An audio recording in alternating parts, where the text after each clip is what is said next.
Hello, everyone. So a lot of you I don't know. Well, welcome to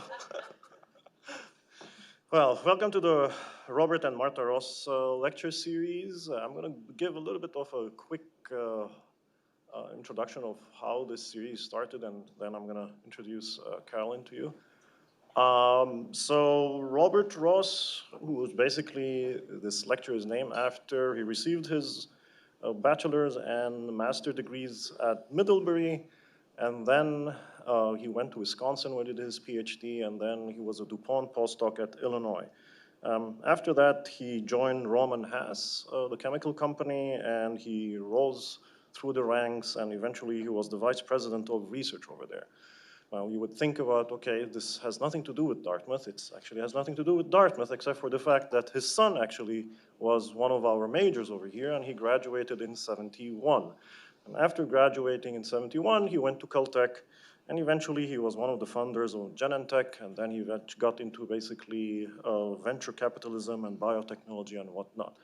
Now, I guess Bob, while his son was here, liked the area, so he decided to retire here. So he came and retired at Norwich, and that's when he got affiliated with our department. He, among other things, was in charge of safety in the department, and he was giving our graduate students a lot of consultation and good ideas about what to do when they go to industry. So at one point, I guess in '86, Bob gave some money to start a lectureship of sorts over here, which was called initially Dartmouth Lectures in Chemistry.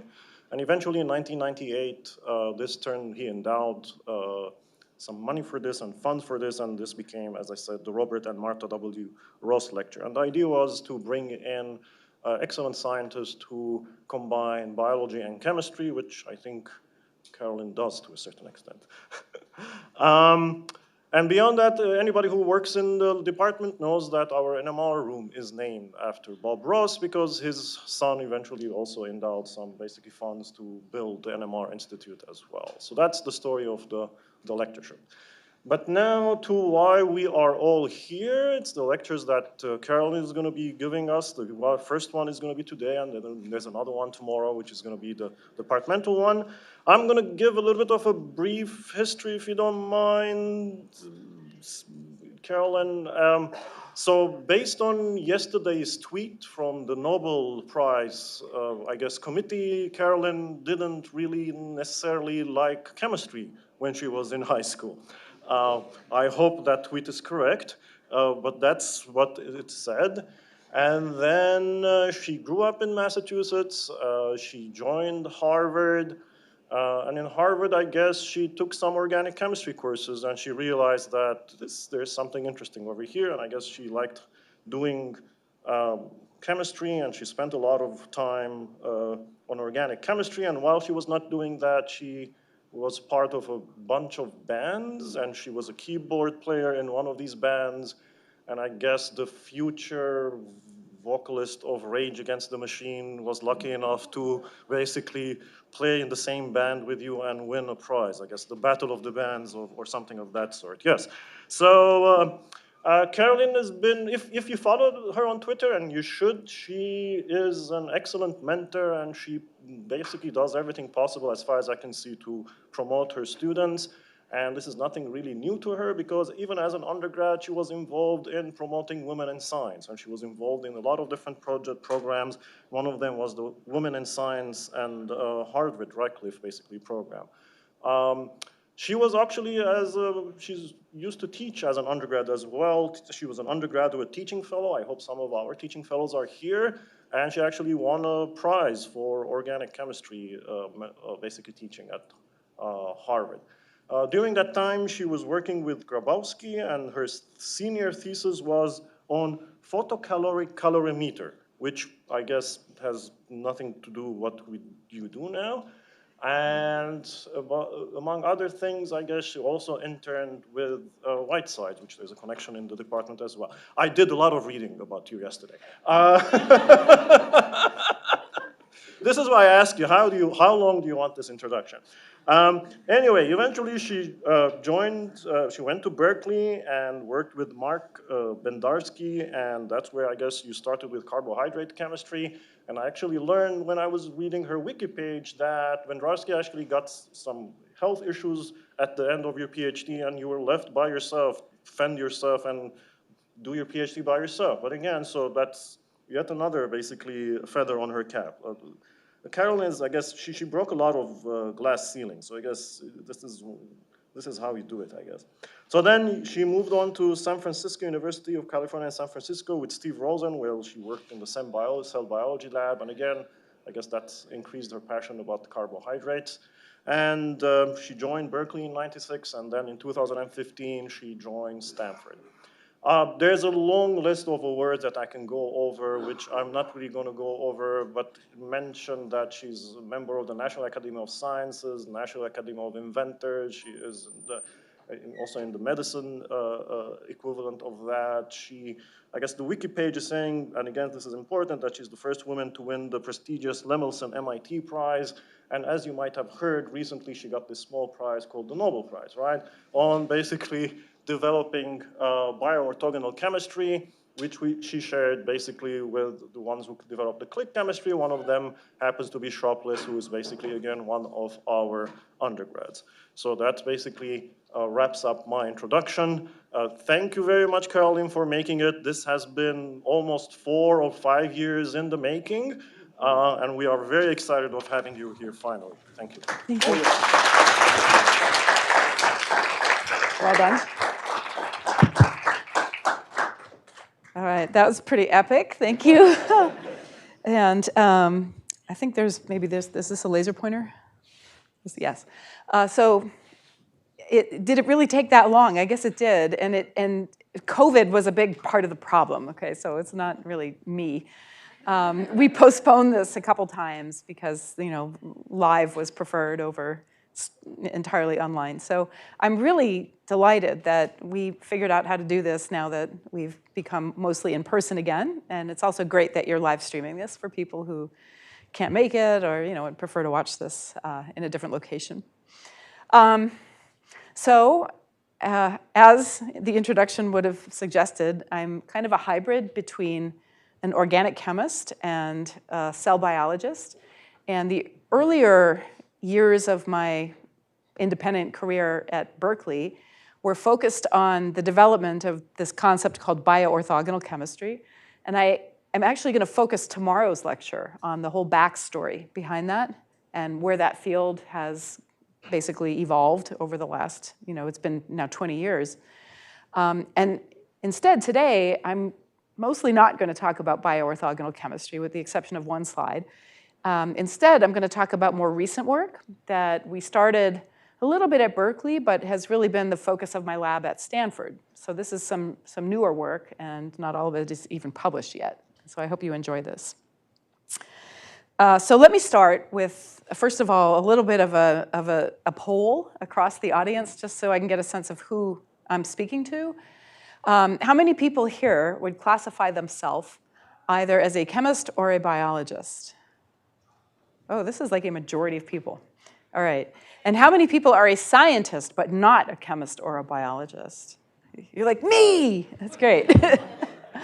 And how many people here are not a scientist at all? All right, there's nothing to be ashamed of. It's totally fine.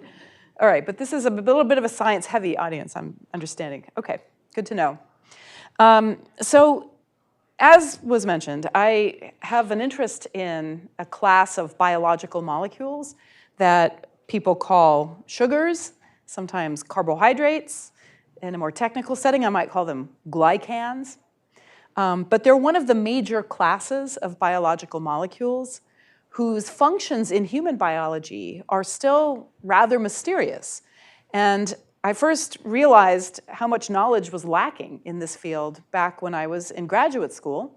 And I've basically worked in this space ever since I was in my early 20s. And the field has come a long way in that period of time. And even though I really became serious about glycobiology and carbohydrate chemistry as a grad student, I did learn a little bit about these molecules as an undergraduate. And how many people here are undergraduates? Wow, all right, quite a few. And so I'm curious how much you are learning about this class of molecules from your professors. And I can tell you that when I was a student, this is a long time ago, the 1980s, there was next to no coverage of this subject in our traditional chemistry and biochemistry classes as undergrads. And in fact, looking back at my notes from 1985, when I took an introductory biochemistry class, this is the beginning and the end of what we learned about sugar biochemistry. We were taught back then that all of our cells are coated with sugars, and that's true. This is a very faint laser pointer, by the way. It's there, okay. We were taught that cells have a sugar coating, and that's about it. And there was an allusion to what function the sugar coating might have, and my professor analogized the coating of sugars on our cells to the coating of sugars on the peanut M&M. This is literally in my notes, okay? And we were told that if you bite through the middle of that peanut M&M in cross-section, it would look like this, where the sugars are right on the outside, and then there's this layer of fats and lipids. That's like the plasma membrane of the cell. And then all the proteins and good stuff and everything is in the middle. That's the nut. And the function of the sugars was presumed in the 1980s to be the same as the function of this sugar coating on the candy. And those of you of a certain age might remember the commercial for M&Ms on TV, which is that because of that sugar coating, the M&Ms melt in your mouth, but not in your hand. Remember that? In other words, it was thought to be just like a physical protective shell, right? To keep the stuff on the inside from, the insults of the physical world. So that's really all we learned. Then I went to graduate school, and I had another exposure to this field from my PhD advisor, who was interested in how to make carbohydrates with chemical synthesis. And that was the focus of my PhD. But I started reading more about the biological functions of cell surface glycans, and it turned out there really was a literature, even back then, on their functions, and it was clear they were much more complicated than the peanut M&M. For example, if you dig more into the field, you might see more complicated analogies that I think are probably a better representation of what these sugars actually do. First of all, their structures are very complex. They're polymers. They're made up of simple sugar building blocks, all linked together into these polymers. And the polymers can have lots of diversity and three-dimensionality. They're not linear polymers the way that DNA and proteins are linear polymers. These are often branched polymers. And I like to think of them coating the cell surface the same way that all of the diversity of vegetation coats the surface of the planet Earth. And if you, flew around near the surface of a cell in a little helicopter, a little nano helicopter, and you looked down, you would see something like this. There'd be some very tall trees. There'd be lots of grass and open plains. There'd be shrubs of all different shapes and sizes. And that is what the surface of our cells look like, where the trees and the grass and the shrubs are different types of sugars. And it's a very dense coating of sugars. So if you tried to land that helicopter on the surface of the Earth, assuming you don't land in the water by accident, right, you would land on some trees or some grass. And likewise, when our cells touch each other, or when some other foreign entity touches our cell, like a virus, comes into your body and makes first contact with your cells, it's touching those complex sugar molecules. So they're a very important molecular data set on the surface of a cell that allows the cell to interact with other cells and with the external environment. And as this molecular dynamics simulation of a cell surface glycoprotein might suggest, they're very dynamic. In fact, I like to think of these long polysaccharide or glycan chains, the green and the yellow stuff, kind of like a kelp forest, right? You've ever been to one of those, aquarium museum type places. Do you have that here in Hanover? Or do you drive all the way to the New England aquarium down in Boston? But I've been to that aquarium, and we have one in Monterey, which is a couple hours from Stanford. And if you've ever sat there, in front of the giant window and just watched the seaweed just as it's in motion with the water in the tank, that's how I kind of picture these cell surface glycans sort of swaying in the liquid phase and interacting with anything that comes near them. So nowadays, I would like to think that in your undergraduate classes, either in biochemistry or cell biology, instead of being told that the cell surface sugars are like the peanut M&M, instead you might be told that they are a complex collection of molecules that encode biological information. They are a language. And the pattern of these sugars changes when cells undergo a transformation. For example, during development, right? You have what starts out as a single fertilized egg, which then divides and divides and divides, and eventually different cells differentiate into different tissues. And the different tissues look very different from each other, and they have different patterns of sugars. A neuron has a certain pattern of sugars, which is the neuronal pattern, whereas a T cell, an immune cell, has its own pattern of sugars, which is the T cell pattern. So it's part of the identity of a cell. And it's a language, and that language is trying to tell us something about biology. But the problem in our field is that we are not very fluent in this language yet, but it's a really interesting and fertile area to go into if you want to make some really important foundational discoveries in the biological sciences. And that is what kind of attracted me to the field and has kind of held me in the field ever since. So the good news is because of improvements in technology, in particular technology that allows us to characterize the structures of those sugars, and the most important by far has been mass spectrometry. So mass spec was a primitive tool for biological sciences in the 1980s and early 90s, but the last 2 decades have led to, I think, mass spec for me is now probably the most important analytical tool in the biological sciences, I would argue. And it's allowed us to pick apart these structures and understand a lot more about the details of this language. For example, you might not know that your blood groups are encoded by this language. And you know what I mean by a blood group, right? And I hope everyone knows their blood group. It's a good thing to know. For example, I have blood group O. How many people like me have O? Okay. Oh, usually more than that. What we share in common, those of us with type O blood, is our blood cells have this sugar structure on the surface. There's 3 different building blocks here, so the chemists can understand the chemical structures, but if you're not a chemist, they're color-coded because they have distinct structures. But because there are 3 of them, we call that a trisaccharide, 3 sugars linked together. And this specific structure defines me as blood type O. Some people are blood type A. How many people are blood type A? Quite a few. So what you have that I don't have is an enzyme that can put a red sugar onto this trisaccharide and turn it into a tetrasaccharide. That defines the blood group A. And how many people are blood type B? There's enough here.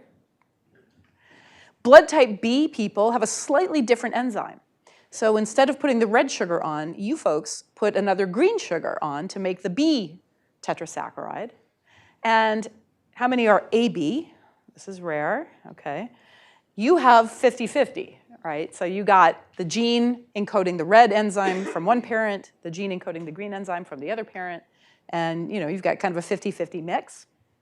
And lots of people I noticed did not raise their hands, so I think you don't probably, who doesn't know their blood type? And it's somewhere in your medical records. It's a good thing to know. But for the chemists here, if you take a very close look at the A and the B structures, you might notice that they differ by one single functional group. And it's right here, there's this OH, that's a hydroxy group. And at that comparable position over here, it's this ACHN, that's an N-acetamido group. That is the only difference. Everything else is identical. And so a chemist might look at these 2 structures and say, wow, they're almost indistinguishable. It might be hard to tell them apart by NMR even, right? But your immune system trivially distinguishes between these 2 things. Because if you put the blood type A into, let's say, a donor who gives blood that's blood type A, and then you infuse that blood into a recipient that's B or O, it's catastrophic. Your immune system sees it as foreign and attacks it, will destroy those blood cells and probably destroy you at the same time. So understanding how the sugar structures encode the blood types, how to actually determine the blood type of a person with antibodies against these structures, which is how it's done, has enabled what I think is the most important medical procedure in human history, which is the blood transfusion, a very important procedure. So this was a discovery that I think really kick-started the field that we now call glycobiology. It's a discovery from the previous century. You know, we had worked all this out by the 1970s. And since that time, we've learned a whole lot more about glycobiology, especially as it relates to human disease.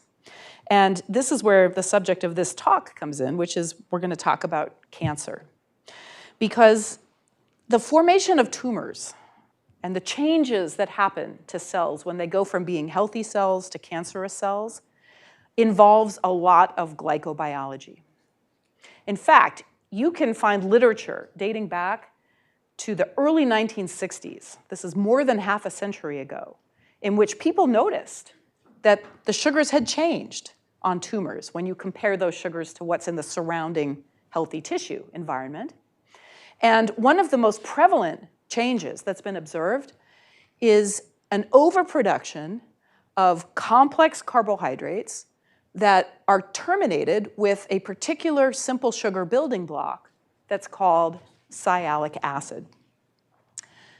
And here's the chemical structure for the chemists. In the world of glycobiology, we have a symbolic lexicon that we use to describe our structures. And so each of these little shapes here, you can see these little trees, each little square or circle or diamond is a different monosaccharide building block. And by the way, here's another little factoid. Do you know, audience, how many nucleotide building blocks constitute your DNA? I don't even ask you what they are, just how many? What's the number? 4. I mean, did you learn that probably in like middle school at this point, right? A, T, C, and G, 4. And then later in college, probably many of you learned how many building blocks, like amino acid building blocks, constitute your proteins. 20. If you're super modern, you might say 22, you know, okay. But you know, it's, roughly speaking, it's 20, okay. Do you know how many of these building blocks constitute your glycans as a human being? It's just a number. Does anybody know that simple number? You won't get it off of this slide, sorry. This is what I'm talking about here, right? I mean, there's a bit of a gap of basic knowledge here in this field, and I'll be the one to tell you it's 9, and now you know, okay? 9. That's the number. And the sialic acid is one of those, and it's usually at the end, like the very tip of the tree, okay? And it's this pink diamond is the universal symbol that denotes the sialic acid building block. So, you know, back in the 1960s, pathologists who study tumor tissues that have been taken out of a patient in a biopsy or in a surgery, they would start to characterize these cancerous tissues and try and figure out, like, what are all the things that happen to this tissue? And one of the things is that what starts as what I like to think of as a well-manicured garden of these sialic acids on healthy cells, this has become an overgrown jungle of glycans that have the sialic acid. So the density goes way up in the tumor tissue compared to the surrounding healthy tissue. And this observation has been made in a dozen different tumor settings: breast cancers, ovarian cancers, pancreatic cancers, leukemias, you name it. If you look hard enough, you can almost always find this. And the further the cancer has progressed, so more advanced cancers have a more amplified phenotype, okay? So this observation was sitting there, but for half a century, no one had a very cogent explanation as to why. Why would cancer cells do this? What does it mean? Is it relevant to the disease? And if so, could there be interesting opportunities either for molecular diagnostics to detect the cancer, or even better, for therapeutics? So, I started reading that literature in grad school, but I didn't work in this area, but I kind of watched it from a distance. And then something happened around the year 2010, which got me and my students and postdocs mobilized to try to understand this better. And what happened was there was a big breakthrough in the field of cancer immunology. So now, because of brilliant work that was done over the last 20 to 30 years, we know that the immune system plays a very important role in protecting us from cancer. And the way it works is your immune cells, which in this micrograph are these little green balls. And by the way, there's different types of immune cells. There's a whole bunch of different types, and they all kind of work together. But most immune cells have the ability to form a synapse with other cells in your body that they encounter. And they'll latch on through receptor-ligand interactions, and they'll sample the merchandise. And they're looking for evidence that this cell has gone bad. And if they see that evidence, your immune cells will kill this cancer cell because of the signatures that they see. And that protects you from cancer most of the time, right? So most of the time, we live our lives, as far as we know, cancer-free. Every once in a while, of course, the immune system fails. And if the immune system fails to spot and kill these cancer cells, you can now develop a tumor, which can then spread, and then you have disease, okay? And for the most part, a person who presents with a cancer diagnosis, who has a tumor, or it's already spread in their body, this is a person whose immune system has let them down, okay? So a lot of work went into understanding the molecular details that allow the immune cell to recognize and kill the cancer cell. And I'm now showing a very simplified version of that synapse, that touch point between the immune cell and the cancer cell. The immune cells have a collection of receptors that share this property that they are activating receptors. So there's not just one, like in this cartoon, there's dozens actually. And they also have a collection of probably also dozens of receptors that are inhibitory receptors, and sometimes they're called immune checkpoint receptors. The activating receptors are looking for signals on the surface of the target cell that would indicate that there's damage, that that cell is a bad guy, like a cancer cell. Could also be a cell infected with a virus. That would be a bad guy too. Okay? And if enough of these interactions occur at this synapse, that triggers a response in the immune cell. It activates. There's a signaling cascade, and this little plus sign is basically activation. And for some immune cells, they will literally, in response to that signal, drop a bomb on the target cell and just kill it right there on the spot, okay? Now, that makes sense because you want a mechanism to kill these damaged, bad cells, right? Why do we have these inhibitory receptors? Well, it turns out that the immune cell has a pretty tough job because sometimes those damaged cells, they look very similar to healthy cells, especially for cancer, right? A cancer cell is your cell. It's not foreign. It's not like a bacterial cell, which just looks way different. This cancer cell looks very much like a healthy cell. It's subtle. It's very subtle how it's changed. And if your immune system makes a mistake and starts killing healthy cells by accident, you'll develop an autoimmune disease. Okay, that's what autoimmune diseases are. They're diseases where your immune cells are killing your own healthy tissue. And we do have a mechanism built in that lowers the risk of that, and that's what these inhibitory receptors are doing. So these receptors are looking for different signatures on a target cell that are signatures of good health. And at the end of the day, they're collecting information. They're reading out the information from the damaged signals. They're reading out the information from the healthy signals. They're integrating all of this input and making a decision. And hopefully it's the right decision, which means if it's a healthy cell, lay off. If it's a damaged cell, kill it, right? And sometimes it's a gray zone, and it's a tough decision that the immune cells have to make. But this is the system that we have evolved. Now, it turns out that these inhibitory receptors, the way they work is they engage their ligands at the synapse. Generally, they cluster. There's a whole bunch of these interactions. They deliver a signal to the immune cell that basically inhibits it. I'm just going to close this here. That's all right. We all know that game. Okay. Okay. So they're actively inhibiting, if you can accept that phrase. They're actively inhibiting the immune cell. They actually signal in such a way that they quench the activating signal that would come through the activating receptors. And these inhibitory receptors have turned out to be really good targets for cancer immune therapy. And so what the field has done since around the year 2010 is basically produce drug molecules that block the interaction of inhibitory receptors on immune cells with healthy signals that cancer cells, it's actually quite diabolical that a cancer cell can put healthy signals up there, right? If they see enough of this, and the immune cell gets inhibited, and you block that, you now let the activating receptors and their damage signals dominate the input to the immune cell.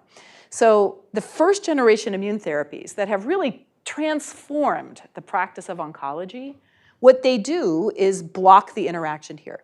They can do that either by binding to the receptor or binding to the ligand, but just getting in the way of that interaction. And the reason everyone is so excited about cancer immune therapies is that they are the first relatively new cancer drugs that can actually lead to a cure. And cure and cancer are two words that don't often go together, right? Even some of the best, like blockbuster cancer medicines, they don't really cure the disease. They prolong the life of the patient, but almost always patients will relapse from traditional chemotherapy and become resistant, and their cancers come raging back, and they become untreatable. But with these immune therapies, there are patients that actually are cured permanently. And the most striking data that came from these early days was in the setting of metastatic melanoma. That's skin cancer that's spread elsewhere in the body, which prior to these immune therapies was 100% fatal. So a person with that diagnosis had a clock that was rapidly ticking on their life. And what two companies showed back then, and those two companies were Merck and Bristol Myers Squibb, they showed that monoclonal antibodies, which are proteins and they have this very recognizable shape, okay, so whenever you see this little Y shape, that's a monoclonal antibody. Some of you might have noticed my earrings, right? Okay. These are proteins that are manufactured as drugs, and there are a couple of these now which block checkpoint receptors on T cells that are called PD-1 and CTLA-4, okay? And what all of these mean, I won't go into, but a lot of work was done to understand those checkpoint receptors. They're both inhibitory receptors on T cells. And these antibodies block them. And in this study, it was a phase 3 clinical trial where the antibodies were being tested on their own, individually, in different patient populations, or as a combination. And this type of a curve is called a Kaplan-Meier curve, and it's basically a survival curve for patients who were treated with these therapies. So you can see on the y-axis is how many patients are surviving over a matter of months out to basically 4 years. And you can see that some patients are losing their lives here, but at some point, depending on the exact treatment, anywhere between 30 and 50% of those patients live. And they just live and live and live. And they live way beyond what anyone would ever have prognosticated for a metastatic melanoma patient, and some of those patients are alive today, right? Now, 12 years later. They've essentially been cured of a disease that was 100% fatal. So these kinds of data are what kickstarted this big revolution in the biopharmaceutical industry to make more medicines like these. And since that time, there have been a number of drug approvals. Just showing you some of the ones that have been approved here in the United States. There's others approved in other geographies. But these are all antibodies. Every single one of them is a monoclonal antibody that blocks either the checkpoint receptor or its ligand on the cancer cell. And they are now some of the top-selling drugs in the world. And for example, Keytruda, which is Merck's antibody against PD-1, is now the #1 selling drug in the world. And I think their revenue annually with this drug is like, I don't know, something like 12 to 15 billion. Last year, it got beat out by COVID vaccines, right? So Pfizer's COVID vaccine pulled in like $30 billion, but that's starting to drop off. Okay, so now Keytruda is really #1, and all of these other medicines, they're all quite functionally similar, somewhat interchangeable, and marketed in different ways and approved for different indications. But there is a franchise now where you block the inhibitory receptor or its ligand, and you potentiate the immune reaction against the cancer. And this was so stunning to the field that, back around 2012 and 2013, that's when Keytruda was FDA approved, as well as another drug called Opdivo. And they were the darlings of all of the scientific journals, as well as just the magazines that you might pick up in the supermarket checkout line, like Newsweek and Time talked about curing cancer, right? Talked about the brutally selective, hugely expensive, life-saving trials of immunotherapy. Wow, right? If that's clickbait, if ever there was such a thing. Science and Nature, were giving these medicines the Breakthrough of the Year prizes and so on and so forth. New Scientist even went so far as to call cancer immune therapy a penicillin moment. If you think about what that means, think about what penicillin did for infectious disease, for bacterial infectious disease, right? Penicillin on its own caused an extension of the human lifespan by more than a decade, right? And is that what these cancer drugs would be? Would they be one and done, course of medicine, cure your cancer, move on with life? It's hard to imagine you could treat cancer the way that you treat strep throat, right? But that's how people were thinking about this. And famous people were cured of their diseases, like former President Jimmy Carter. He was one of the early patients to go on Keytruda. He had metastatic melanoma that had spread to his brain. Okay, he was a dead man. And he literally was pulled from the grave with this immune therapy back in like 2013. It was remarkable. And not surprisingly, the immunologists who did the foundational work to understand those checkpoint receptors on the T cell, Jim Allison, who was at Berkeley when he did this work, and Tasuku Honjo in Tokyo, they were awarded the Nobel Prize in physiology or medicine back in 2018. Okay. So everything's looking great, except for the fact that looking back at the Kaplan-Meier curves, the patients who respond are lucky people. And most people actually don't respond to these medicines. And you'll see here that, these Kaplan-Meier curves, they plateau out just under 50% of patients. And that's for metastatic melanoma. And unfortunately, the response rates are even lower in other cancer settings. And these are all cancer settings in which there have been FDA approvals for the use of these medicines, but only a minority of patients actually see their tumors shrink away and stay away. So, melanoma patients have the best shot, but still, less than half of those people benefit. And the others just keep progressing, and eventually they die. And 11% of non-small cell lung cancer patients, after a year, have no recurrence of their tumors. Even less for these other types of cancers.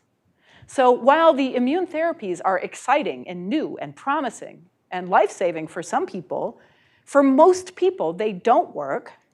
And the big question in the field, ever since these data started to come out, is why not? Why don't they work for everybody? And could it be that there are other pathways that cancers are using to inhibit immune cells that have nothing to do with PD-1 and CTLA-4, those two checkpoint receptors on the T cell?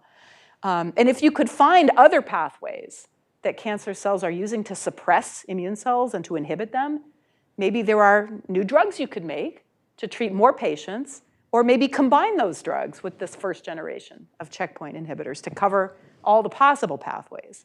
So that has really been the focus of the field for the last 10 years. What are the other pathways of immune suppression that are playing an important role in cancer? So back to the original observation. Okay, remember that for half a century, pathologists have noticed that healthy cells have a certain pattern of sialic acid terminating glycans, but the density goes way up if you do the analysis on cancer tissue. And what happened when the human genome was sequenced, right, and that sequence was made available to us back around the year 2000, was the discovery that our immune cells have a family of receptors that bind sialic acids. And we call those receptors the sialic acid binding immunoglobulin-like lectins, or the Siglec family for short, okay? And these receptors populate the surface of every type of immune cell, often in combinations. There are 14 members of the family in humans. The numbering is a little funky out here. You'll see some missing numbers. That's because the mouse and the human have diverged, and there are some numbers that have been assigned to the mouse Siglecs and others to the human Siglecs. But you can see from this cartoon, where imagine this yellow line is the plasma membrane of the immune cell, and all the blue stuff is on the surface facing outward, and below the yellow line is what's inside the cytosol, the cytosolic domain of these Siglec receptors. And you can see that on the outside, they all share, in this cartoon, the crescent moon. That's a part that binds the sialic acid. Okay, that's the receptor part. They have a variable number of these ovals, and those are Ig domains for the immunologists among us. And then in the cytosol is where things get kind of fun and interesting. You'll notice that I've drawn here several members of the Siglec family have the red box, which in immunology vernacular you call the ITIM domain. It's a sequence of amino acids that's found in a variety of different immune receptors. And then this cluster in the middle, Siglecs 7, 8, 9, and 10, they have tandem ITIM and ITSM domains. And immunologists will recognize that. These are domains that interact with phosphatases in the cytosol. And there are particular phosphatases called SHP1 and SHP2. Sometimes we abbreviate those the SHIP phosphatases. And the reason all of that is interesting and worth mentioning is because that's exactly what you see in the cytosolic domain of that T cell checkpoint receptor PD-1, which is the target of many of those immune therapies. So we had learned from the work of Jim Allison that when PD-1 engages its ligand on cancer cells, the inhibitory signal comes through these domains. These domains allow the receptor to shut off the immune cell and put it to sleep and suppress it. And here we are looking at a family of sialic acid binding receptors that look like they have the exact same signaling domains. And in fact, it's true that the Siglecs with these ITIM or ITIM, ITSM domains, those Siglec receptors can elicit the same inhibitory signal. And not just in the T cell, which is where PD-1 is found, Siglecs are found on every single type of immune cell in your body. You'll find some of them on T cells, like Siglec 7 and Siglec 9, but you'll also find them on macrophages, and that's true for Siglec 9 and 10 and Siglec 3.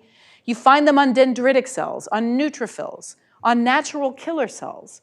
These are all the different branches of the military-industrial complex that is your immune system, all right? And all of these immune cells are important in the anti-cancer immune response. And here we have a family of receptors binding sialic acid that could be very broadly immune suppressive, much more so than just the T cell checkpoint receptor PD-1. So we hypothesized that just as PD-1 or a checkpoint receptor on a T cell binds its ligand on a cancer cell and elicits a signal through those SHIP phosphatases that interact with these domains that inhibits the T cell, in parallel, the Siglecs might be engaging sialylated glycans on a cancer cell and eliciting the same inhibitory signal across a much broader collection of immune cells. And if this is true, this would explain why cancers have overproduced sialic acid, because that phenotype is advantageous. And by the process of natural selection, if a cancer is able to produce a lot of sialic acids and turn off the immune system, that cell will live another day and proliferate and grow and spread and cause disease. So that was our hypothesis. And we set out to test that back, just after maybe 2010 or 11, and published a bunch of papers and came to the conclusion, and now I'm going to go back to a non-technical representation, that when things are working well for you, immune cells with their activating receptors will taste, with their little synapse, something on the cancer cell that tastes bad, and that's a sign that it's time to kill that cell.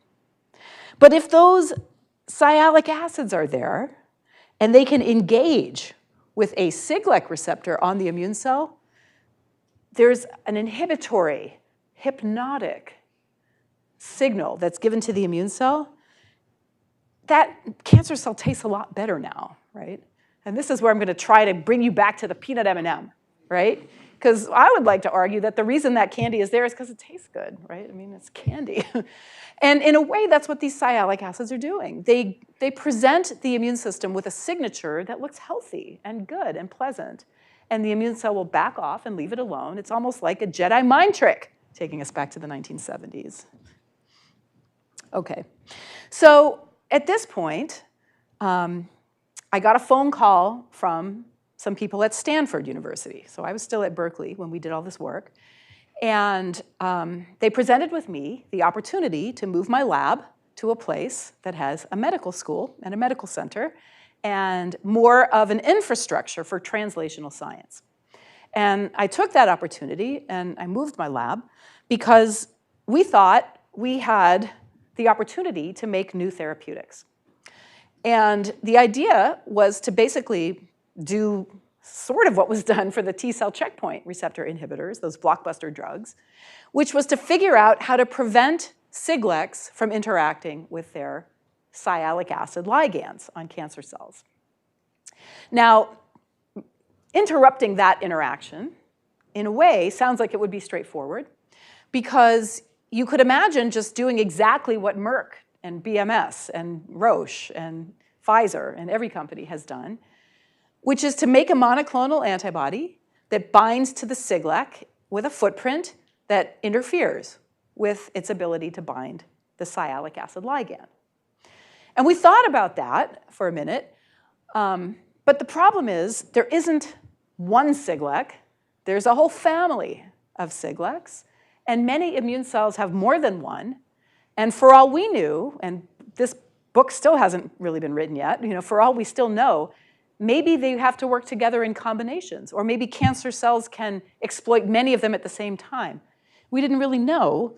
And so if you don't know which Siglecs to block, how do you make the drug, right? Do you have to block all of them? Can you block one or two or three? But even that would be complicated.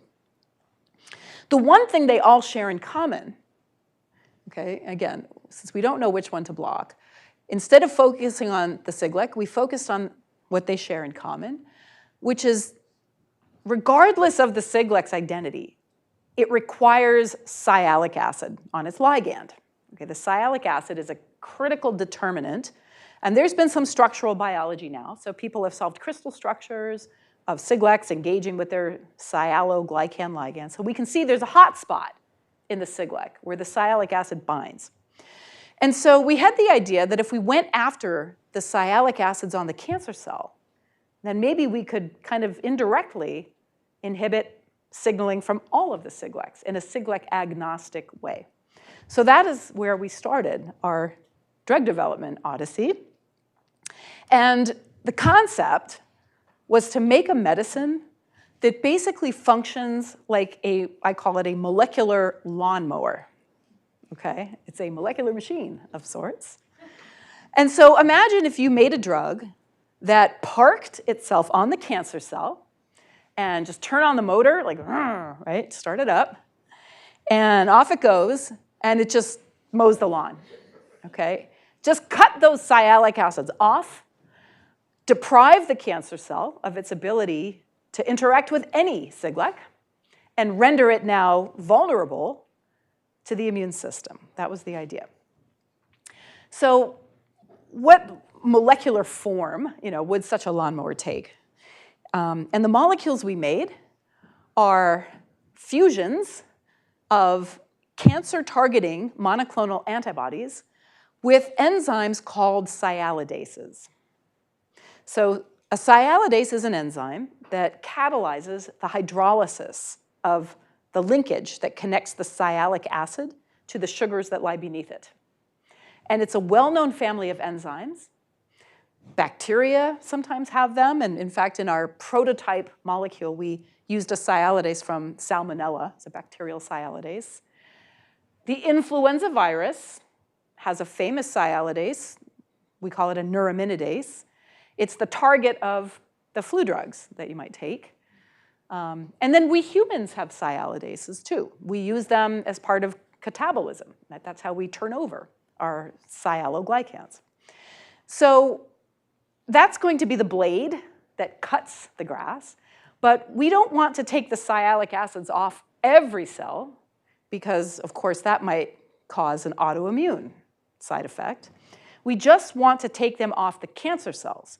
That's where the monoclonal antibody comes in, because it was our great fortune that many cancer-specific antigens have been described, and there are a couple dozen antibodies that bind to those antigens that people already use as cancer drugs or as delivery vehicles for antibody drug conjugates and various modalities.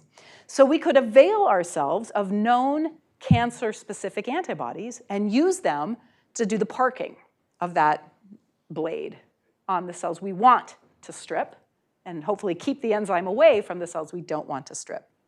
So this was our first molecule that we made of this type. The antibody is an FDA-approved drug, and the drug substance is called trastuzumab. So that's the active ingredient in a breast cancer drug called Herceptin that Genentech and Roche market. And we connected the antibody to the enzyme right down here near the C-terminus of the heavy chain. Okay, that's a detail. But it's a position that kind of keeps the enzyme far away from the business end of the antibody, which is here and here. These are the regions, the so-called FAB domain, that trastuzumab uses to bind to its target, which is a protein called HER2. So that's the cancer marker, the breast cancer marker, HER2. And how did we build this molecule? This is the one slide I get to show on bioorthogonal chemistry. And tomorrow there'll be a whole lot more, okay? So this is a teaser. That's what they gave me the Nobel Prize for, by the way. It was the stuff on this slide. Nothing else in this talk, okay, just the stuff on this slide. So bioorthogonal chemistry is really useful if you want to form bonds between molecules that are very highly functionalized. And that is true for proteins. We're trying to form a chemical bond between an enzyme, it's a protein, and the antibody, which is another protein. And both of those are large, highly functionalized biomolecules. This is exactly what bioorthogonal chemistry was invented to do, this kind of chemistry. And to build this particular conjugate, we used two different chemistries. The first is called the Pictet-Spengler ligation. That's the name we gave to it.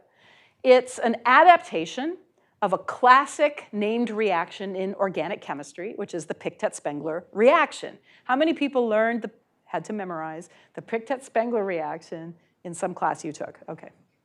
So in the classic Pictet-Spengler, you would have condensed a tryptamine nucleophile with an aldehyde, okay?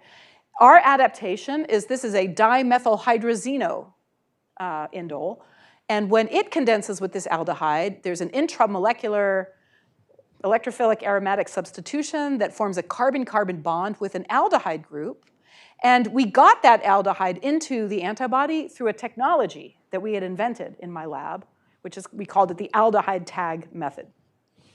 And that technology actually allows us to install aldehydes in a site-specific, genetically encoded way.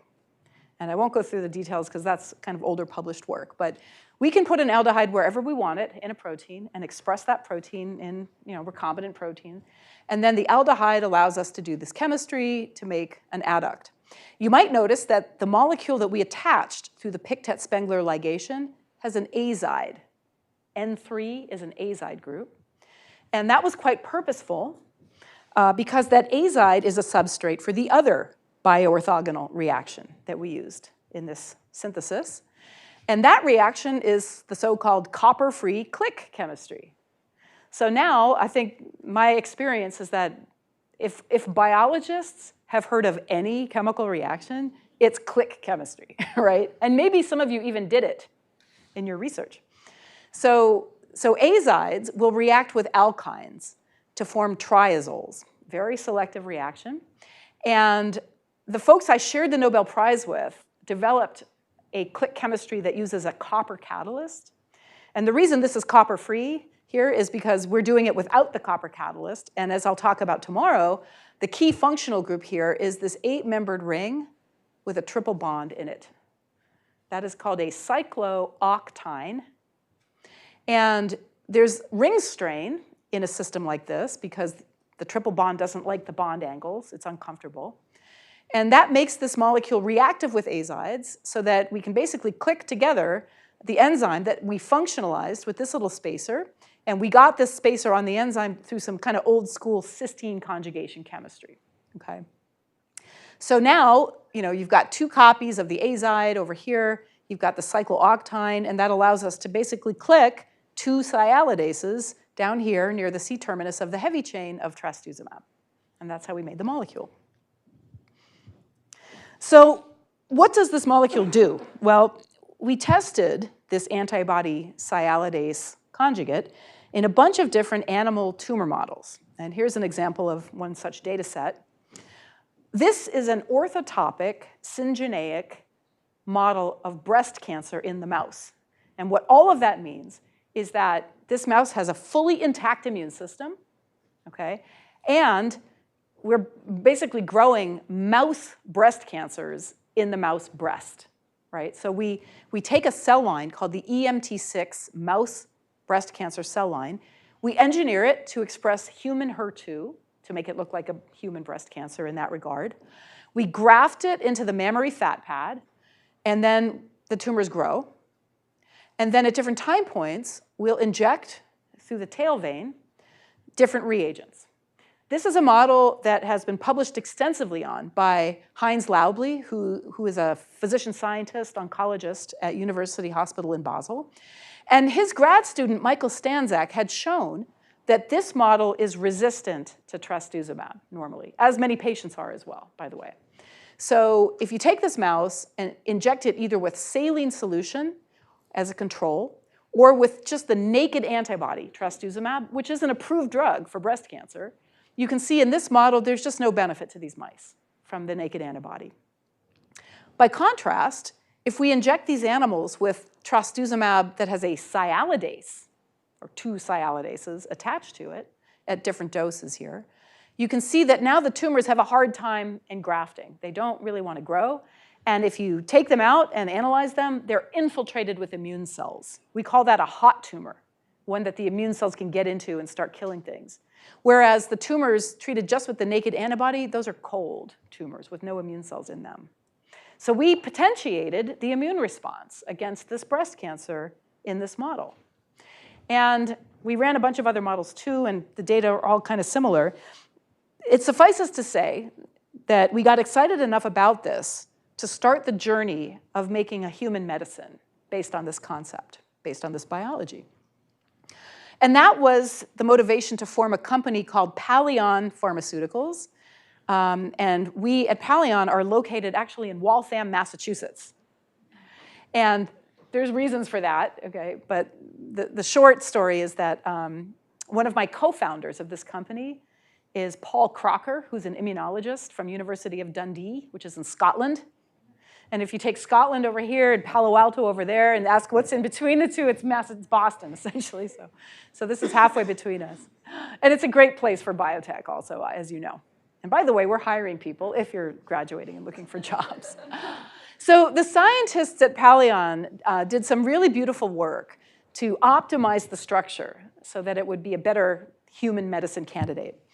And the two most important changes they made are, first of all, our prototype had 2 bacterial sialidases chemically conjugated to trastuzumab. What Palion did is, first of all, they don't do chemical conjugation because it's hard to do that on the manufacturing scale. Instead, they now make a genetic fusion, and instead of having 2 enzymes, they just take one of the FAB domains out and replace it with a single human sialidase. So the overall size of the molecule is more like a kind of garden variety antibody molecule. We think that that's helpful. And the human sialidase, we anticipated, will be less immunogenic in a human patient, whereas these bacterial enzymes would surely have provoked an immune reaction in a human patient. And Palion has now run this and related molecules through a variety of different preclinical models. And I'll show you just an example of a data set here, because they basically use that same model that we had used, the EMT6 HER2 mouse breast cancer model. And in their particular run with this model, they basically tested their antibody sialidase conjugate, which they call this the eagle, because it kind of looks like an eagle if you look at it from a distance, like a Rorschach test, like, what is it? Eagle, right? I don't know. And they made a control molecule, which basically, they call that eagle loss of function. They made a point mutation in the sialidase active site that rendered it inactive. It's still there, but just catalytically dead, okay? And you can see that the loss of function mutant has no beneficial activity in this mouse model. This is basically the days since tumor inoculation and the volume of the tumors that are growing. So these tumors just grow, grow, grow, grow, grow. But if the eagle is catalytically active, 3 out of 6 of these mice have what we call a complete response. That means that the tumors get killed by the immune reaction and they never come back. Whereas, half the mice, the tumors shrink for a while, but eventually there's kind of a relapse and they come back. By the way, we decided to run in parallel some experiments with the FDA-approved anti-PD-1 checkpoint inhibitor drug. And I think in this experiment it was Merck's drug, Keytruda. And Keytruda's pretty good in this model as well. You get 4 out of 6 mice have a complete response, and then a couple of them have a relapse. But what's really great is if you combine our sialidase conjugate with the drug from Merck, every single mouse that we treated has a complete response, which means the immune system killed off the tumors and they never came back. And in fact, you can even go one step further, and I haven't shown it here, but if you try to graft those same tumor cells in this mice again a few months later, you cannot graft them. They won't grow. So there's immunological memory. These mice have essentially been vaccinated against that tumor, and they remember it, and the cells can't grow. That's exactly what you would like to achieve in a human patient. So this molecule has just completed a phase 1 clinical trial, which is basically the trial in which we look for the right dose and then safety, most importantly. And it passed all of the hurdles in safety testing. So we're just about to now switch to a phase 2 study, which is the study in which we'll look for anti-cancer efficacy. So we're all very excited about this because the only way to really know if your hypothesis is correct is to get human clinical data. We're finally going to get it. So in a nutshell, again, for the few people here who are not scientists, if you're going to take something away from this talk, maybe it should be this, which is that, using Michelle Pfeiffer as an avatar for a cancer, people of a certain age know who she is. She was an actress from the 1980s. I'm sure she's still around and she probably still looks great. I don't know, but this is an old picture. But, as long as she's wearing her sialic acid cloak, she looks fabulous to the immune system, right? She looks great. You don't want to mess with it. But the minute you take that away, your immune system can see her for who she really is, right? Which is a picture from another movie from the 1980s, okay? That she really is a bad guy and needs to be eliminated, okay? So with that, I started by telling you that all cells are coated with sugars. Now you know that. And how many building blocks do we use as humans? That's great. You remember that. Cancer cells have altered sugar patterns. I told you that. And that helps them grow and spread because they can avoid the immune system that way. The cell surface sialic acids are binding to Siglec receptors, and that immune pressure is probably what leads to the natural selection of tumors with high levels of cell surface sialic acids. They can escape immune surveillance that way. And if we cut off the sialic acids with antibody sialidase conjugates, which are like lawnmowers, we can basically activate the immune system and give it a shot at killing and eradicating those tumors in mice and hopefully in humans. So with that, I'll thank all the people in my lab. This is the current cohort, but there's lots of folks who graduated who also contributed to this work. But I've been very fortunate to have talented PhD and MD PhD students, postdoctoral fellows, undergraduates, collaborators like Heinz Laubli and Michael Stanzak, the staff that keep the lab running. These are the people that pay for the work, and thank you very much for the invitation here.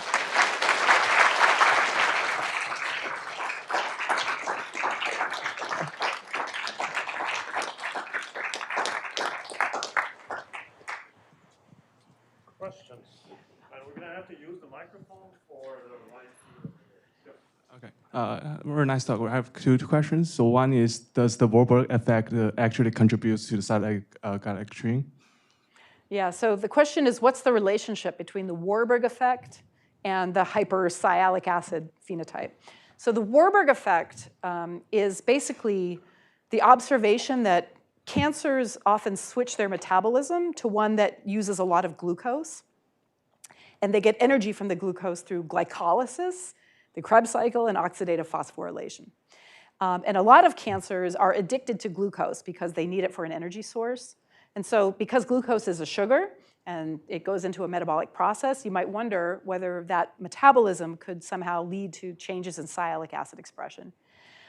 My instinct is that's probably not at play in human tumors, although in a dish, it is true that you can change the levels of nutrients and see effects on cell surface glycans, including sialic acids.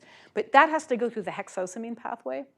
And so the Warburg effect usually doesn't influence flux in the hexosamine pathway. It's usually restricted to glycolysis, Krebs cycle, and oxidative phosphorylation.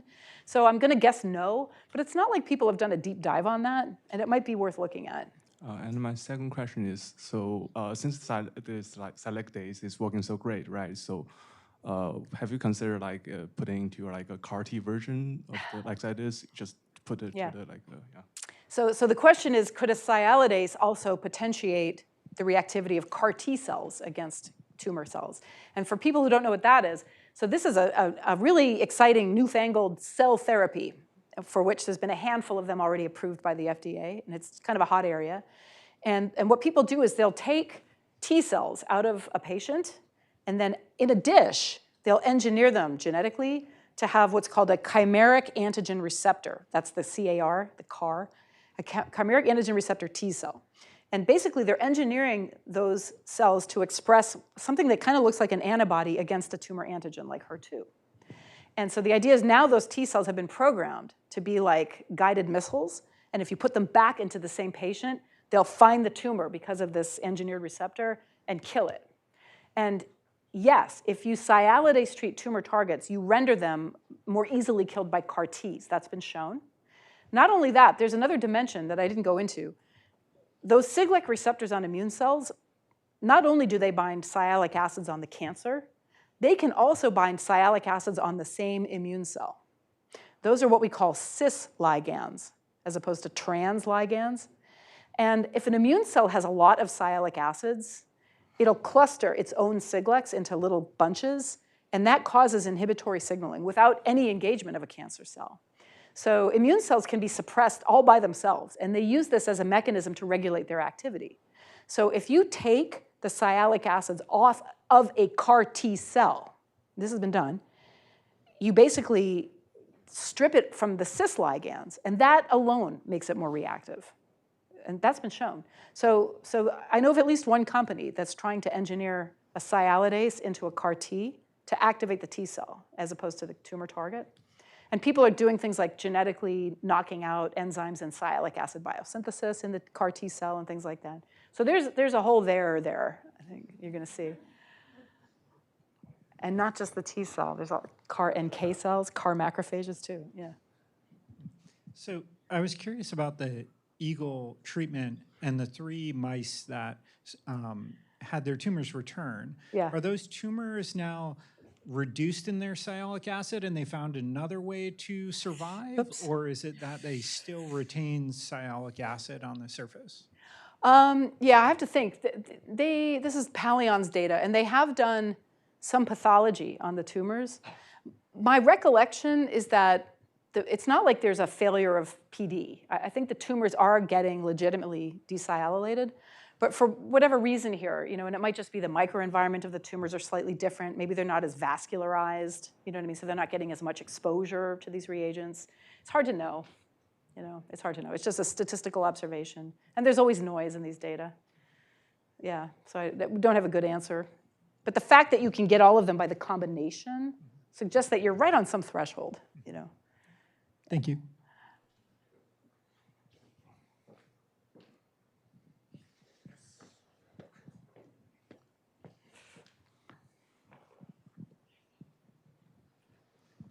Yeah, thank you for sharing. That's like so awesome. Thank you. I want to thank you. But also, so since the sialidase is linked to the HER2 receptor protein you talked about earlier, would that mean that this treatment would generally only be like as selective as there are HER2 phenotypes present? That's absolutely correct. So if we don't have a good targeting mechanism, then I think our therapeutic is a little dangerous because you might end up with off-target reactivity. And I didn't go through all this backstory, but it is published if you're interested.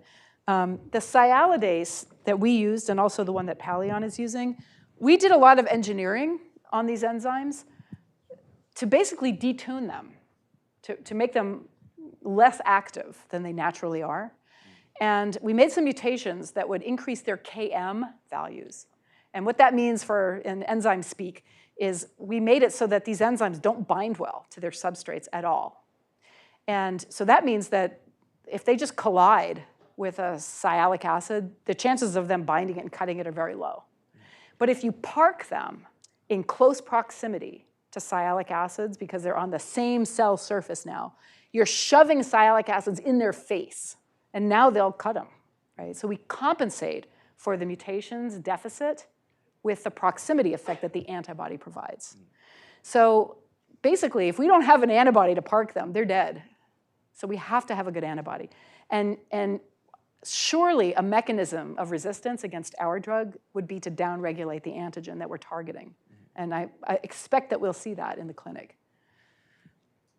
Got it. Cancers it's an evolutionary disease. It can evolve around things, That's why you need the memory effect. Yeah. All right, thank you. Hi, that was a great talk, thank you.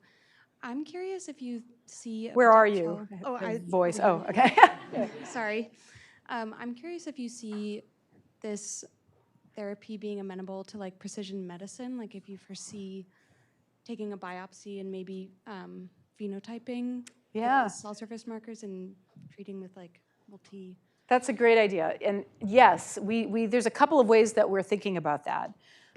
So first of all, the Palion folks have an immunohistochemistry test that they run on tumor biopsies. And basically what they do is they'll take the tissue from a patient, a biopsy sample, it gets cut into thin sections, and then they will stain the tissue with a reagent that binds the sialoglycans, the sialic acids. And if the patient has like the jungle, right, the sialic acid jungle, that's a really good patient for our medicine. Some patients you don't see that. It's not across the board. There's so much heterogeneity in cancer. Our observation is that for melanoma patients and lung cancer patients, 80% of patient biopsies have a big, thick jungle of sialic acids. We want those patients in our clinical trials. But then, 10, 20% don't. We suspect the 20% that don't are the ones that respond to the checkpoint inhibitors. And the 70 or 80% that do are they're suppressing the immune system through the Siglecs. And so, of course, the checkpoint receptor inhibitors don't work, right? That's our suspicion. But we're definitely using that test to do patient selection to enrich our patients for people we think will respond. So that is a sort of precision medicine play. The other way that precision medicine would play into this is if the tumor has an antigen like HER2, right? So right now, the only patients that get a prescription for HER2 are those that have high levels of HER2 expression, right? So they'll get Herceptin. And so we can do that too, right? If we see high levels of expression of a certain antigen for an antibody, then that's the antibody we want to hook the sialidase onto. So all this is going to play out over the next 5 to 10 years, so we'll see. Invite me back 10 years from now. We'll see. Okay. And hopefully I won't stand up here and say, oh, none of it worked, sorry. No. Hopefully we actually made a dent in the problem here. I need to exercise today.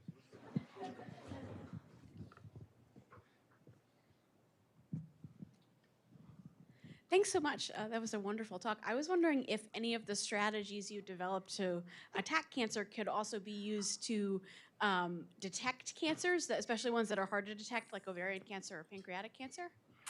Oh, that's such a great question.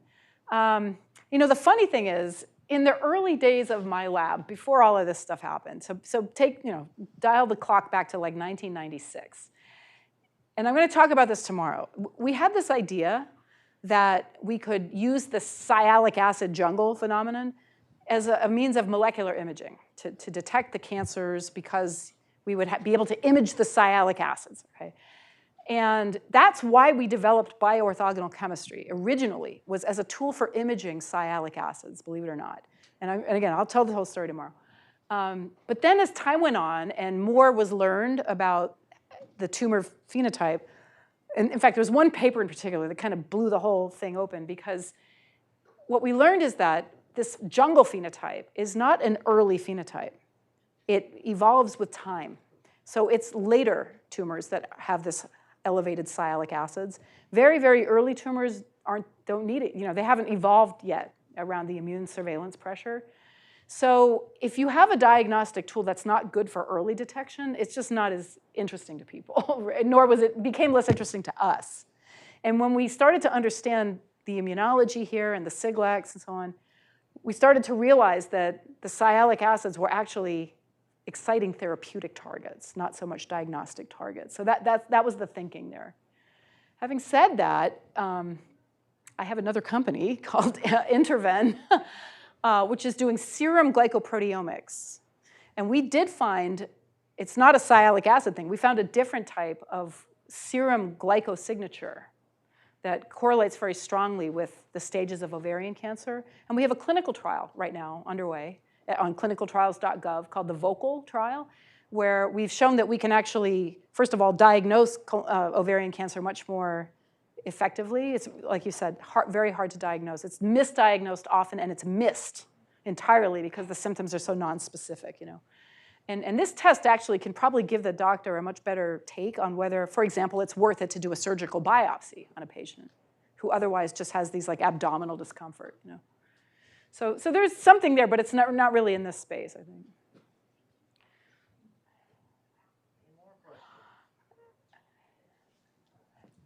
Well, it went down again, so that's cool.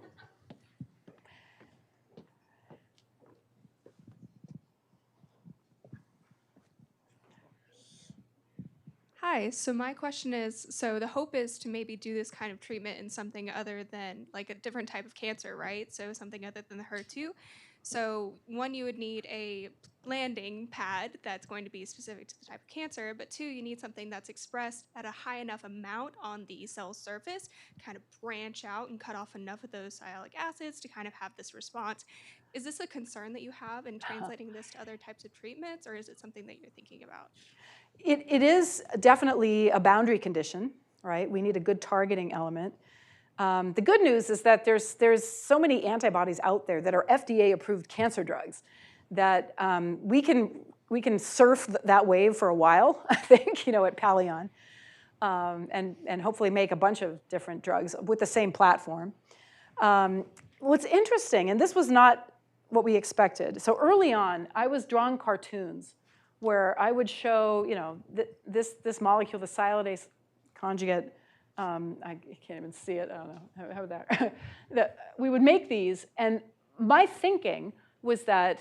So what I didn't go into is that antibodies like Herceptin, the way that they normally work, is they actually allow the formation of an activating synapse with macrophages and NK cells through an activating receptor through Fc gamma R3. okay? So, and right here is the part of the antibody that binds Fc gamma R3, okay? And so the way that trastuzumab normally works is it binds HER2 in its Fab domains, then this region binds this receptor on immune cells and activates, and then the immune cells kill, okay? So antibody therapeutics are immune therapies of sorts. And we knew, we showed this, we published this, that Siglec engagement on those cancer cells was suppressing the activating signal through Fc gamma R3.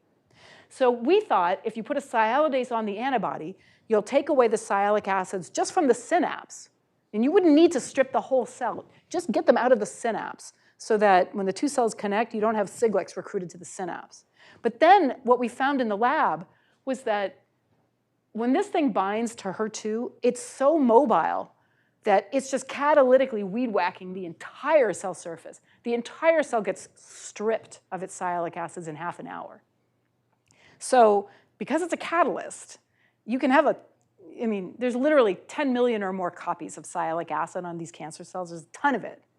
And you can have like orders of magnitude less copies of the antibody enzyme fusion and just let the enzyme just, you know? I would love to do like a single particle dynamic analysis of how these things work because it's impressive. Considering also, we had killed the enzyme.